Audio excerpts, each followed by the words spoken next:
Thank you, Speaker. I rise to also make a contribution to the Prevention of Cruelty to Animals Amendment Bill 2021 and wish to add to the contributions made by my Greens colleagues in this place, Tamara Smith, the member for Ballina, and Jamie Parker, the member for Balmain. As both Tamara and Jamie have outlined, and as many who are interested in the idea of ensuring animal welfare is front and centre as a priority for this government and for us all in the community, I would like to highlight that the Greens have for close to 2 decades been campaigning on the need for animal welfare reform and animal protections. I would like to acknowledge and pay credit to the tireless work of Lee Rhiannon when she was a member of the upper house in this place, followed by both Kate Fairman and Maureen Faruqi, and now the animal welfare portfolio is held by Abigail Boyd, my Greens colleague in the other place, who I know was on the recent Select Committee on Animal Cruelty Laws, and that this bill is in effect taking one of these recommendations from that inquiry and putting it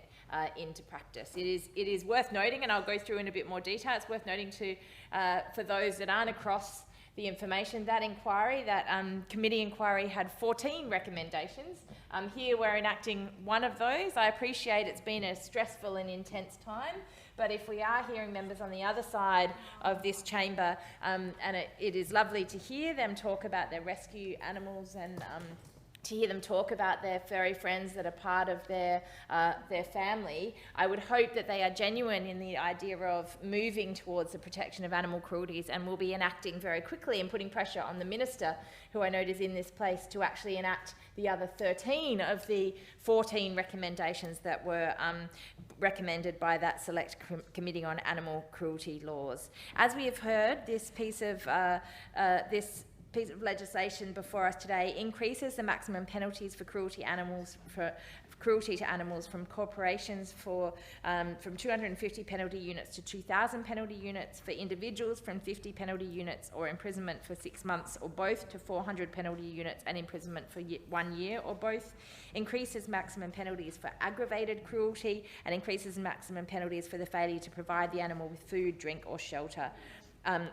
It is important for us to recognise the context, as I said, that this legislation is coming to this place, and it's actually recommendations that were coming out of the Select Committee on the Animal Cruelty Laws in New South Wales. And I note that this bill before us is enacting recommendation 2, which is that the New South Wales government, as part of its review of the Prevention of Cruelty to Animals Act 1979, increase penalties for animal cruelty offences. That's great, but there are actually a whole lot of other recommendations in here that have not actually been progressed. And so the government and the Minister could be acting right now to consider a review of the current arrangements for body-worn devices for the purposes of investigations into animal cruelty offences, with a view to permitting such devices to be worn by officers of approved charitable organisations. A key recommendation that came out of this inquiry that is absolutely essential is that the New South Wales government move responsibility for animal welfare matters out of the Department of Primary Industries. Now, people might, question why that is necessary, but it does relate to recommendation 14 as well, which says that the New South Wales government establish an independent statutory body, the Independent Office for Animal Protection, to oversight the animal welfare framework. Further, that the New South Wales government consults stakeholders on the appropriate functions of that new body. And I note in that report, and one of the key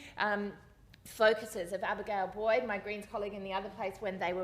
were working on this inquiry and delivering this report, was to add in this. In addition, and this is in the report, we are of the view that the Department of Primary Industries views the concept of animal welfare within the context of agricultural industries as being synonymous with the quality of stock.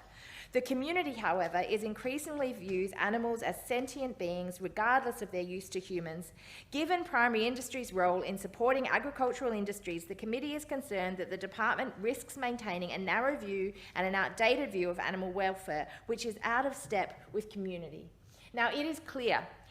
that we have had members on all sides of this chamber talking about the need to reflect community sentiment and community views around the issues of prevention on the cruelty of animals. But we cannot do that. We cannot do that when we have a situation where the Department for Primary Industries is actually the one and clearly has a conflict of interest when it comes to the prevention of animal cruelty. Now, nothing is clearer Nothing is clearer than that. When we see the connection between these things, I haven't ever in this place quoted from the Sporting Shooter Daily, but when we have a situation when the Minister for Agriculture, Adam Marshall, is reported in Sporting Shooter Daily as bragging about running deer over, and I acknowledge one of the Labor members in the other place took the Minister to task over this during Senate estimates, and I understand, during estimates, and I understand that the Minister was publicly bragging, according to reports in the Northern Daily Leader, quoting the Minister saying, "While I'm doing my best in my car to knock them down four at a time, like I did the other night near Emmaville," bragging on his social media about knocking over deers. Now, I don't know what people's community sentiment is about these things, but the idea that we would have a minister doing, and as the Sporting Shooter Daily says, other people suggesting that could actually face jail or penalties, but under the minister who's bringing this prevention of cruelty to animals bill before the chamber, we have him also in a situation where he is bragging about doing that and then claims to sort of step it back once he realises that maybe there might be serious problems with that. And if that isn't a clear conflict of interest to demonstrate that the minister that's responsible for the issues around primary industries and agriculture should not be responsible for the issues of animal welfare in this state, is very, very clear. That is why, as my Greens colleague Jamie Parker said, the Greens support the establishment of an independent statutory body, the Independent Office of Animal Protection, to oversight the animal welfare framework in New South Wales. This change would demonstrate that the government's seriousness about animal cruelty prevention as something that is important in its own right and not just a function of agribusiness. Now, it is very, very important that we recognise this, because the types of priorities and profit motives and drivers that are driving the Minister for Agriculture, that are driving the Department for Primary Industries, are not first and foremost the care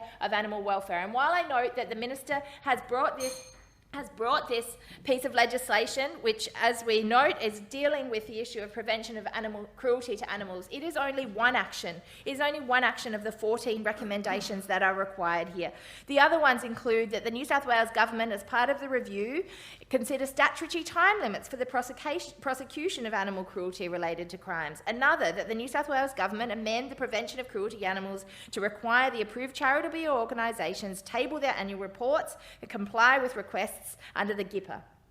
Also, we see that the Legislative Council Portfolio Committee responsible for primary industries be required to conduct a one-day public hearing each year involving the approved charitable organisations, with the hearing to be conducted after the lodgement of the reports. There are certainly a number of recommendations here that are not being included, and I would like to thank and acknowledge the work in advance that Abigail Boyd, my Greens colleague in the other place, will be doing to move amendments to this Prevention of Cruelty to Animals Bill to make sure that it actually does reflect the recommendations of the Animal Cruelty Committee of the other place, and acts on the recommendations that the government and the minister were done, because it is clear that this minister has a conflict of interest. It is clear that the department has a conflict of interest. You cannot be prioritising the needs of agribusiness in this state while being at the same time pretending to have first and foremost the need to be ensuring cruelty to animals is prevented and animal welfare is prioritised.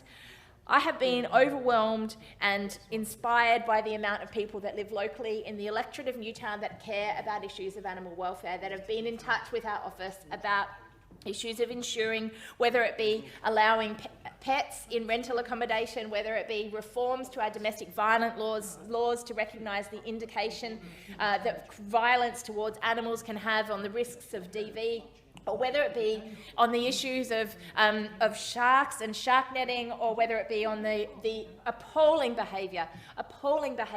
of this Liberal National Government last year when it came to the issues of killing koalas and the ongoing devastation to some of our amazing